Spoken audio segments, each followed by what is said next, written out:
நம்ம ஊருக்கு வந்தோம் அப்படின்னு சொல்லி லாஸ்ட் வீடியோவில் சொல்லியிருந்தேன். ஊருக்கு வந்த நெக்ஸ்ட் டே மார்னிங் வந்து வாசல் தெளிச்சு சூப்பராக வாசலில் ஒரு கோலம் போட்டு விட்டாச்சு. அப்படியே வந்து உள்ளே வந்ததையும் அத்தம்மா டீ குடித்தாங்க. டீ குடிச்சாச்சு. இங்கெல்லாம் பக்கத்தில் நிறைய வீடுங்க, அதனால் காற்று வரக்கே வாய்ப்பில்லை. அதனால் காலையிலேயே ஜன்னலெல்லாம் ஓப்பன் பண்ணி விட்டுட்டேன்.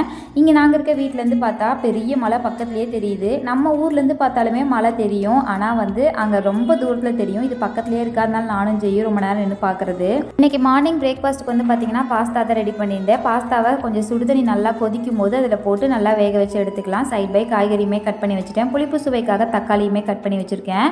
இந்த அடுப்பு வந்து கொஞ்சம் பழகிறதுக்கு லேட் ஆகுது. ஒத்தை அடுப்பு இல்லையா, இது வந்து கொஞ்சம் டிஃப்ரெண்ட்டாக இருக்குங்க. எதுவாக இருந்தாலும் ஒரு கை பார்த்துருவோன்னு சொல்லிட்டு சமையலை சூப்பராக செஞ்சு முடிச்சிட்டேன். வெங்காயம், தக்காளி, இஞ்சி பூண்டு பேஸ்ட்டெல்லாம் நல்லா வதக்கி விட்டுட்டு கட் பண்ணி வச்ச காய்கறி அதில் கொஞ்சமாக கரம் மசாலா ஆட் பண்ணி கொஞ்சம் தண்ணி ஊற்றி காய்கறி நல்லா வெந்ததுக்கப்புறம் அதில் நம்ம ஆல்ரெடி வேக வச்சு இந்த பாஸ்தாவை போட்டு லைட்டாக உப்பு மிளகுத்தூள் போட்டு இறக்குனா சூப்பரான பாஸ்தா ரெடி.